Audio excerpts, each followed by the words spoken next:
Welcome back dito sa channel natin. Andito tayo ngayon sa Bonifacio Global City. Alam nyo ba, may bago palang street dito sa BGC. Tara puntahan natin.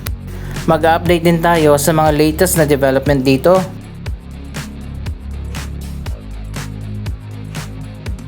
Dito pala tayo ngayon sa may Uptown Bonifacio. Ito ang pinaka-north ng BGC.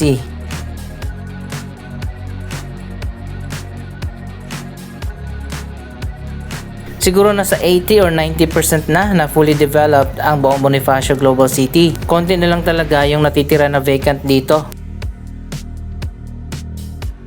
Ang pinaka-latest na residential condominium na natapos na ang Uptown Arts Residences. At sa likod naman yan tinatayo na rin ang isa pang high-end residential condominium, ang Uptown Modern.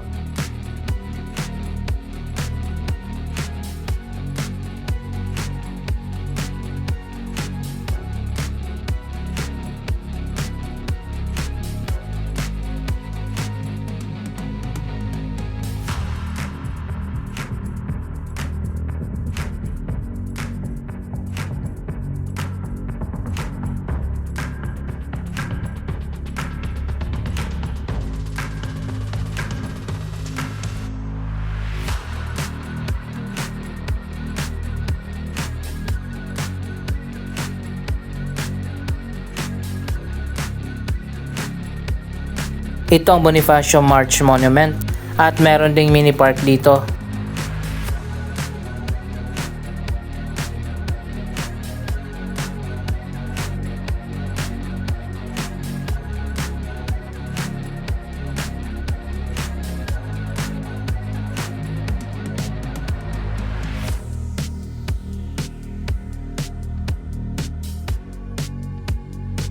Isa pang mega project dito sa area, ang Seasons Residences. Ito na nga at natapos na ang ika-4 na tower. Yan ay Japanese style luxury condominium. At dito naman sa baba ang Japanese Mall na Mitsukushi. Isa pang bagong project ang itatayo dito sa pinakadulo.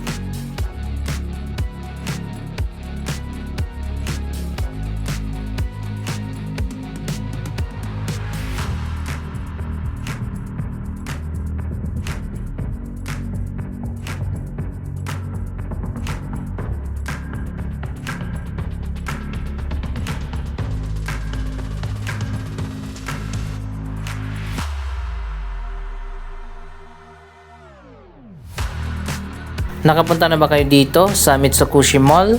Ang pinakauna na Japanese mall dito sa ating bansa. Lumipat na nga dito sa baba ng Uptown Park Suites ang MC Home Depot. Yung dati kasi nilang location ginawa na bagong street. Yan ang pupuntahan natin.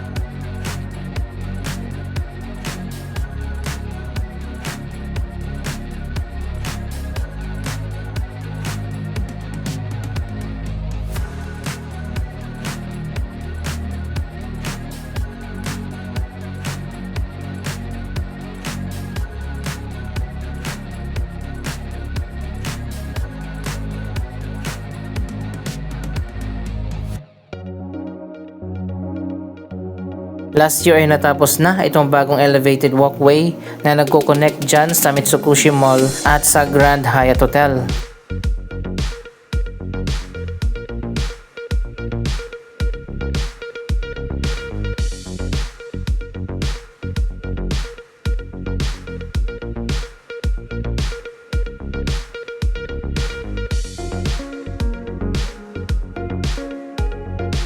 Napaka-walkable talaga ng Bonifacio Global City.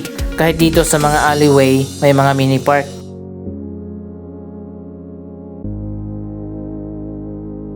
Ang Grand Hyatt Manila pala ang naging tenant dito sa Metrobank Tower. At dito naman sa kabila ang Grand Hyatt Residences.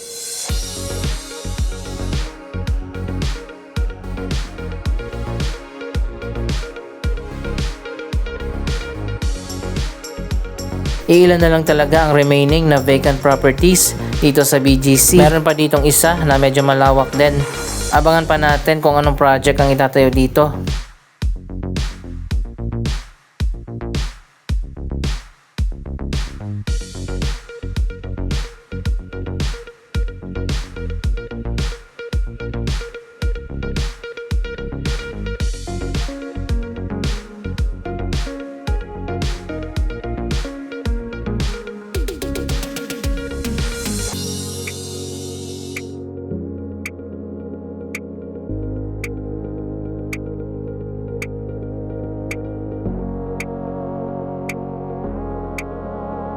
So ayun guys, matawid na tayo dito sa dating location ng MC Home Depot.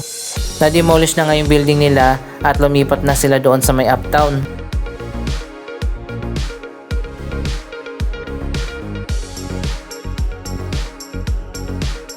Napakalawak pala ng property na ito, kaya pala hindi na sila ni-renew. At ngayon ay hinati ito sa dalawa at nagtayo ng bagong street.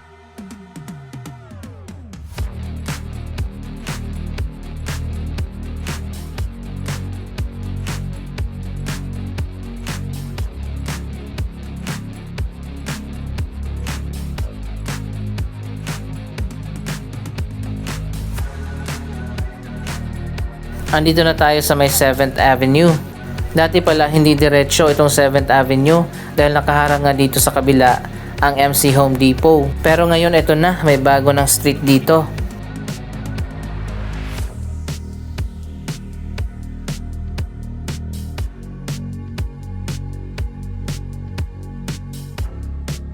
Sobrang lawak ng pedestrian walkway. Ganito dapat ang disenyo ng mga kalsada natin.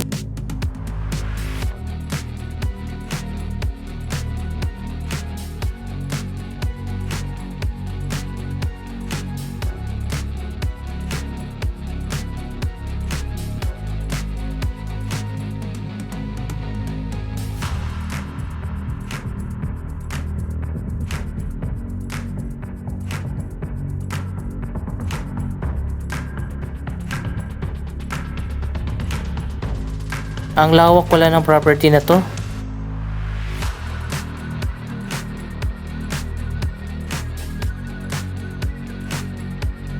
Ito pa lang yung kalahati at mayroon pa dito sa kabila.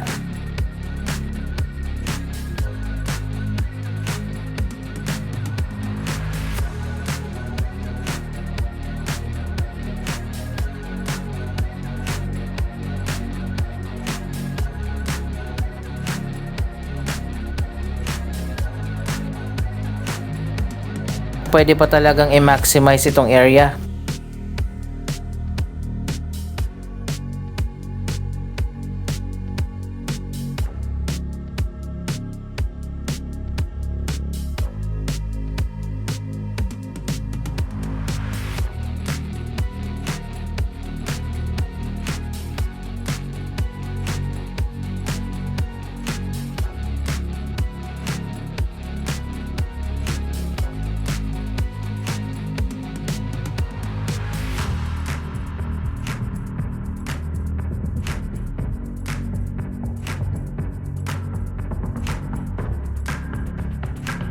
So meron pa tayong abangan ng mga bagong projects dito sa BGC sa mga susunod na taon.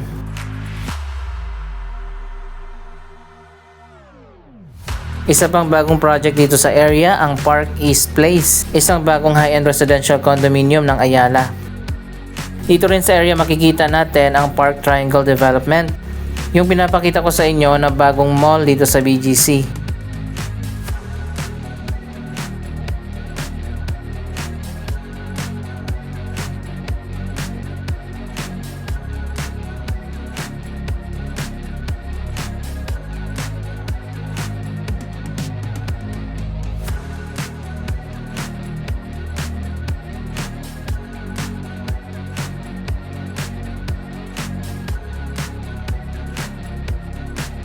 Malawak pa dito, siguro mga ilang building pa ang pwedeng itayo.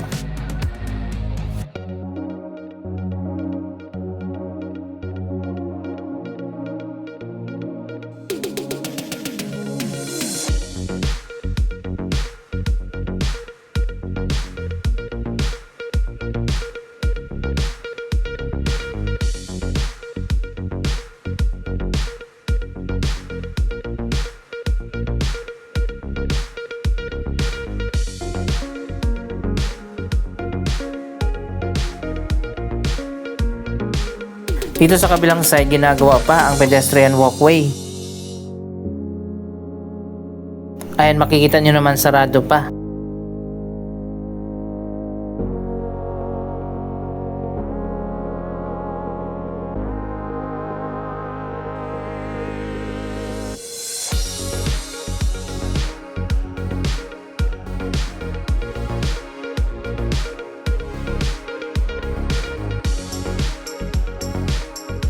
Nasa likod pala ito ng SNR at ang St. Luke's Medical Center.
Ang boundary pala nito ay 32nd Street.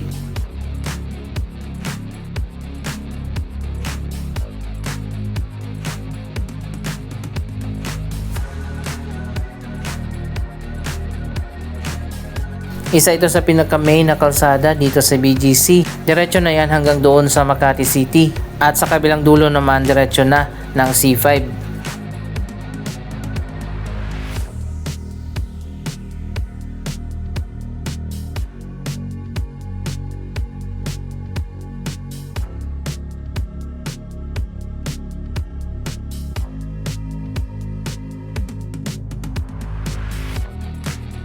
Meron pa ditong dalawang vacant area malapit sa Track 30th Park.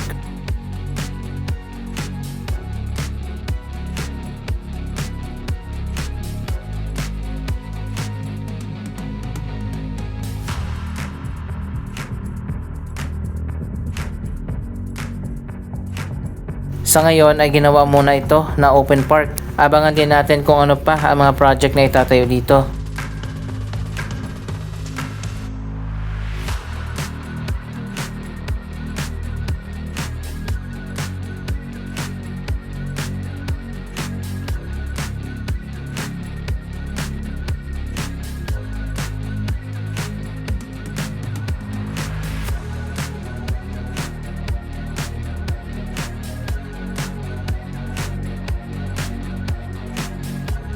May isa pang mas maliit na property na vacant din dito sa kabila.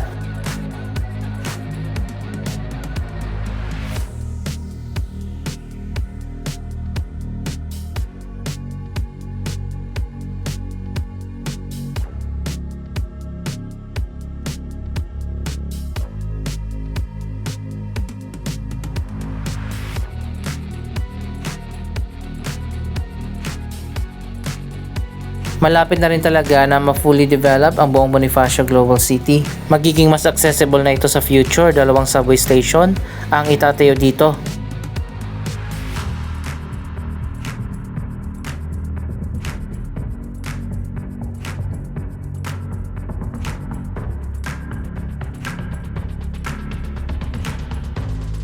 Meron pa ditong isa pang malawak na area dito sa gitna na ginamit muna na parking.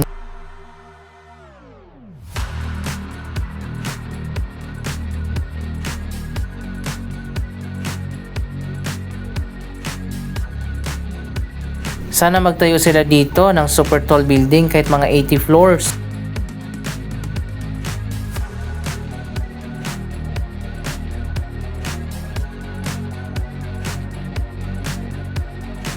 Napaka world class talaga ng master plan ng Bonifacio Global City.